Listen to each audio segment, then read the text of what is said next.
Hey everybody, welcome back to Great Lakes Junction. Just in the kitchen quick, whipping up supper, and I thought I would turn my camera on and bring you along. I'm making chicken bacon leek shepherd's pie. It's a little bit different than your normal shepherd's pie, so I thought you might be interested in seeing the recipe. Let's get to it.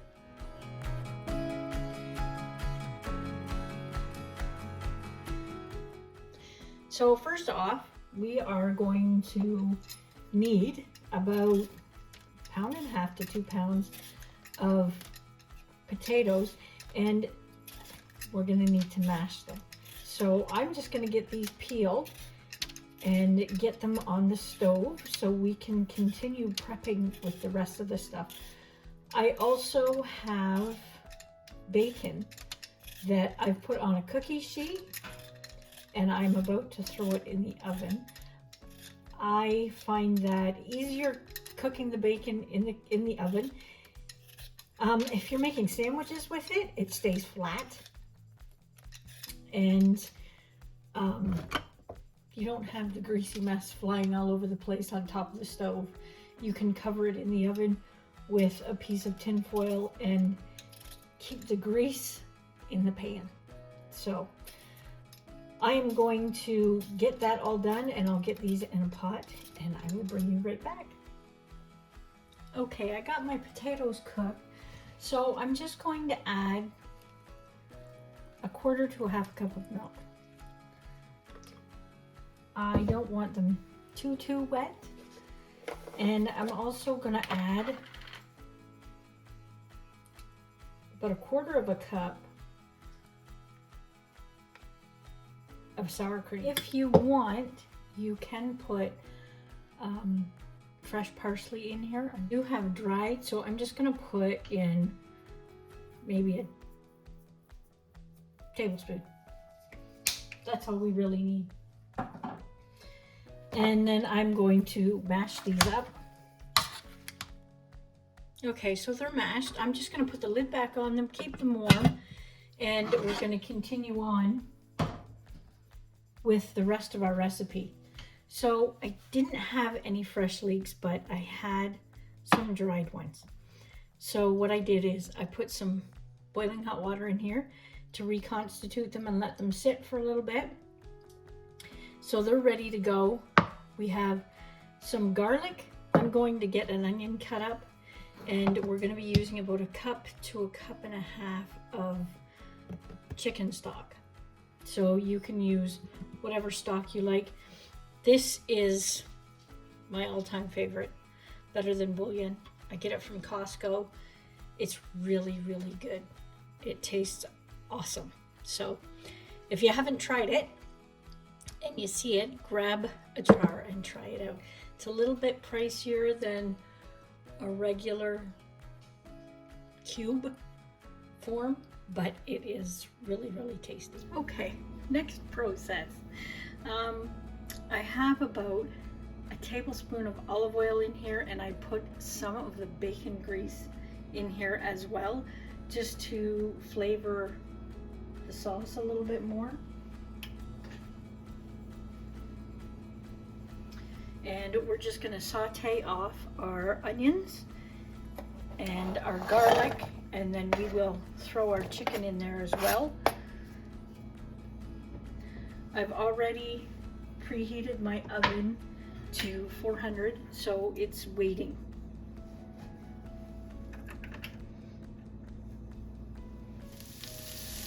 Okay, our onions are on their way. They're just starting to turn translucent. I'm going to throw in our garlic and our chicken.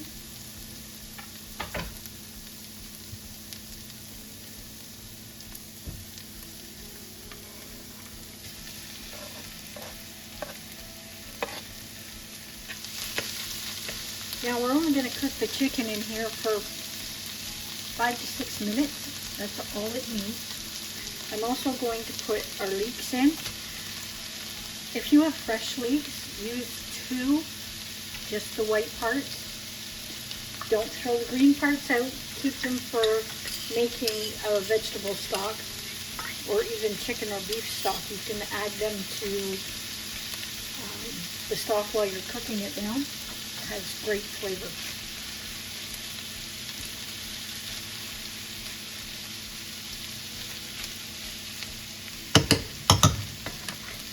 So we need about a teaspoon of sage. Ooh, floating away on me.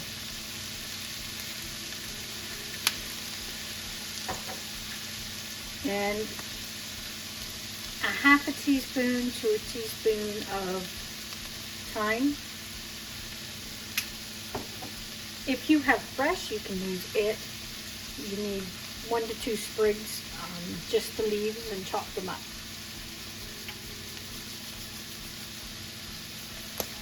And I have a bit of poultry seasoning.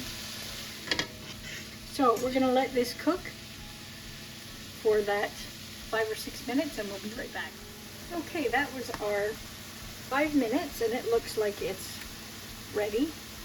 I forgot one spice. About a teaspoon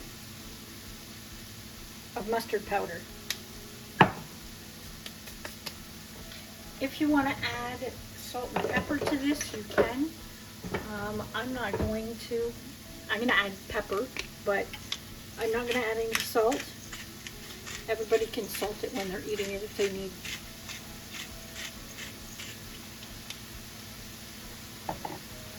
So that's it for that. Now we're going to get the gravy going here.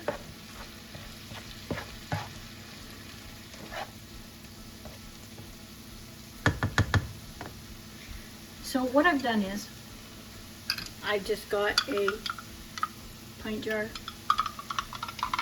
I mixed up 2 teaspoons of cornstarch and about 1.5 cups of water with our better than bouillon for our broth. So I just mixed it all into one container.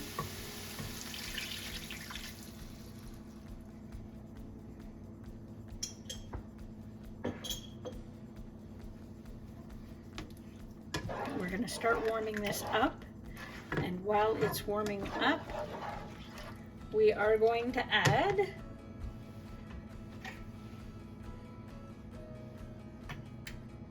whoops, 4 pieces of bacon. If you want to add more, you can.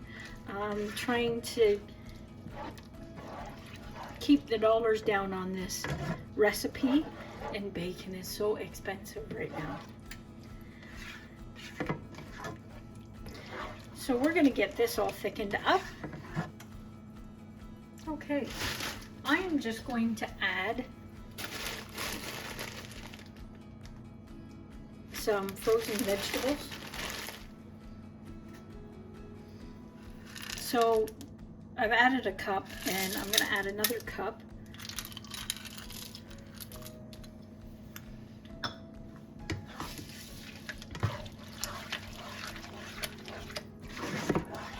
That'll help the meal go a little bit further. There's a lot of, I have actually a little more than 1 pound of chicken in here, which I usually don't cook with that much meat. I usually keep my recipes to about 3/4 pound, just to save on groceries. So that's it. We're gonna assemble it now. Okay, I've sprayed this dish so just in case the potatoes want to stick. Okay, now we're just gonna top it with our potatoes. And I want these to be fairly rough on the top. I don't want to smooth them down because they'll brown up better that way. So we're going to put this in the oven at 400, and we'll be back when it's ready to come out. Okay, we're about halfway through baking, about 20 minutes. It's starting to brown up on the top, but I wanted to add just a little bit of Parmesan cheese, just a sprinkle to those potatoes.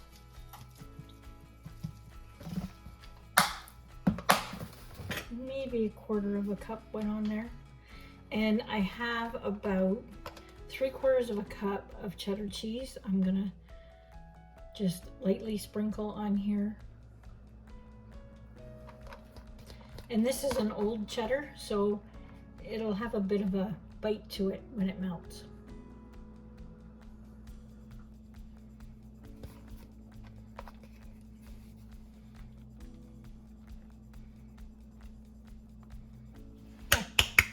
We're gonna throw this back in the oven for another 20 minutes to finish it up and hopefully crust over the top. Okay, it is out of the oven. It smells so good in here. It is molten lava hot, so I am not gonna take a bite. I've left it sit here for maybe 5 minutes. Probably best to leave it for 10 minutes just to set up, because it is still smoking hot.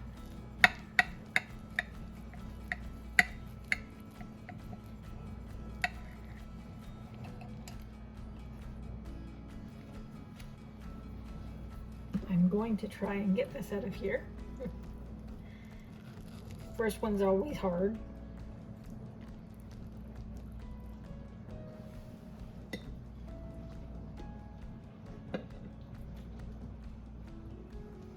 So I will post the recipe down in the description below so you have all the right measurements.